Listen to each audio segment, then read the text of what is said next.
Hello, Puebla Vista students and families. In order to continue with our traditions of the Polar Express, this time we're going to do it so that you can watch the Polar Express and still have your hot chocolate at your leisure. So each student will be receiving a packet that will contain hot chocolate, a candy cane, their ticket for the Polar Express, and your bells and bracelets. Now remember, when we read the story and we get to the magical parts of the book, when we get to the Polar Express, ring your bells because you believe in Santa, and you can ring the bells. So have fun, and I hope you all enjoy the story. The Polar Express, written and illustrated by Chris Van Allsburg. On Christmas Eve, many years ago, I lay quietly in my bed. I did not rustle the sheets. I breathed slowly and silently.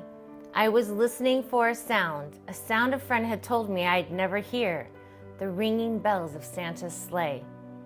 There is no Santa, my friend had insisted, but I knew he was wrong. Late that night, I did hear the sounds, though not of a ringing bell. Sound came from outside the house. It was the hissing steam and squeaky metal. I looked through my window and saw a train standing perfectly still in front of my house. It was wrapped in an apron of steam and snowflakes fell lightly around it. A conductor stood at the open door of one of the cars. He took out his large watch from his vest and looked up my window. I put on my slippers and my robe and I tippy-toed downstairs and out the door. "All aboard!" the conductor cried out. I ran up to him. "Well," he said, "are you coming?"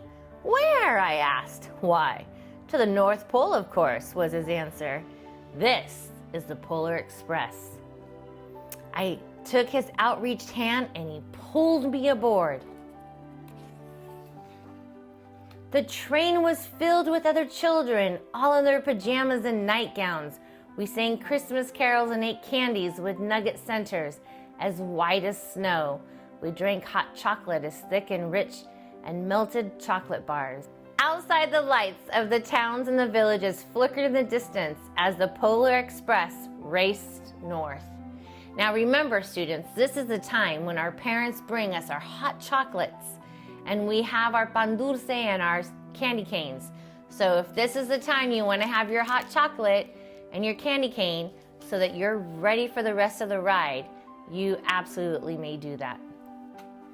Soon there were no more lights to be seen. We traveled through the cold, dark forest where the lean wolves roamed and the white-tailed rabbits hid from our train as it thundered through the quiet wilderness. We climbed mountains so high it seemed as if we would scrape the moon. But the Polar Express never slowed down.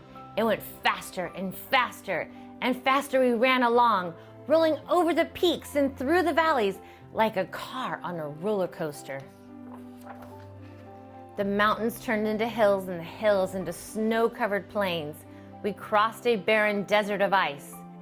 Lights appeared in the distance, and they looked like lights of a strange ocean liner sailing on a frozen sea. There, said the conductor. There is the North Pole. The North Pole, it was a huge city standing alone in the top of the world, filled with factories everywhere. Christmas toys were being made. At first we saw no elves. They're gathering at the center of the city, the conductor told us. That is where Santa will give the first gift of Christmas. "Who receives the first gift?" we all asked. And the conductor answered, "He will choose one of you." "Look," shouted out one of the children, "the elves." And outside we saw hundreds of elves. As our train drew closer to the center of the North Pole, we slowed to a crawl. So crowded were the streets of Santa's helpers. When the Polar Express could go no further, we stopped and the conductor led us outside. Welcome to the North Pole. We pressed through the crowd to the edge of a large open circle. In front of us stood Santa's sleigh. The reindeer were excited. They pranced and paced, ringing the silver sleigh bells that hung from their harnesses. It was a magical sound, like nothing I'd ever heard. Across the circle, the elves moved apart, and Santa Claus appeared. The elves cheered wildly.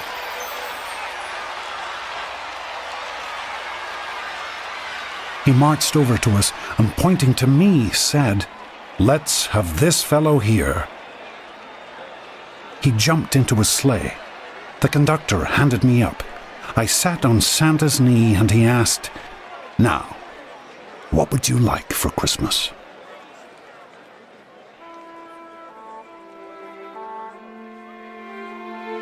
I knew that I could have any gift I could imagine.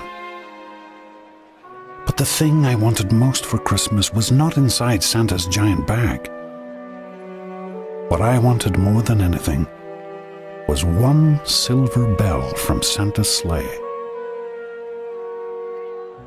When I asked, Santa smiled.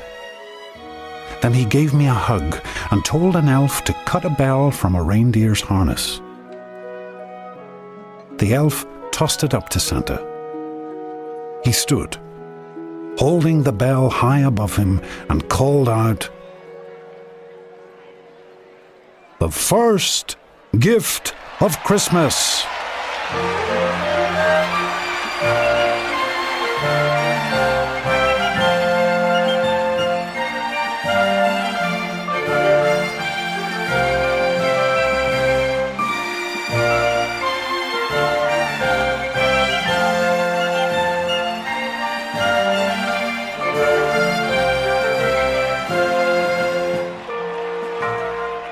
The clock struck midnight as the elves roared their approval. Santa handed the bell to me, and I put it in my bathrobe pocket. The conductor helped me down from the sleigh. Santa shouted out the reindeers' names and cracked his whip. Dancer, Prancer, Horn, Vixen, Cornet. His team charged forward and climbed into the air. Santa circled once above us, then disappeared in the cold, dark polar sky.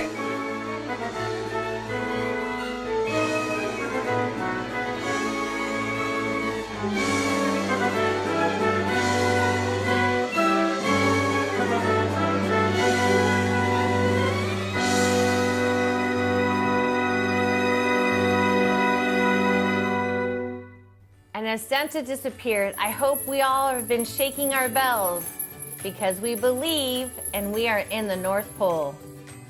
As soon as we were back inside the Polar Express, get your seatbelts ready, we're back in the train. The other children asked to see my bell. I reached in my pocket, but the only thing I felt was a hole. I had lost the silver bell from Santa's sleigh. "Let's hurry outside and look for it," one of the children said.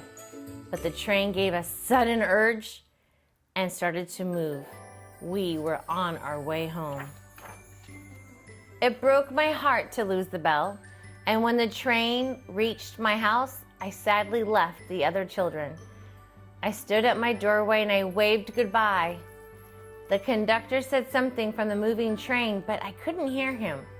"What?" I yelled out. He cupped his hands around his mouth and said, "Merry Christmas!" He shouted, and the Polar Express let out a loud blast from its whistle, and it sped away. On Christmas morning, my little sister Sarah and I opened our presents, and when it looked as if everything had been unwrapped, Sarah found one last little small box behind the tree. It had my name on it, and there was a note. "Found this on the seat of my sleigh. Fix that hole in your pocket. Signed, Mr. C." I shook the bell, and it made the most beautiful sound my sister and I had ever heard. But my mother said, "Oh, that's too bad." "Yes," said my father, "it's broken." And when I had shaken the bell, My parents had not heard a sound. At one time, most of my friends could hear the bell, but as years had passed, it fell silent for all of them. And even Sarah found one Christmas she could no longer hear its sweet sound. And though I've grown old, the bell still rings for me, as it does for all of those who truly believe. Thank you so much, and I hope you all have a wonderful winter break. Don't forget to read books in Spanish and in English. Ring your bells and have a happy, happy holiday and a wonderful new year. I look forward to seeing everyone in January 2021. See you soon.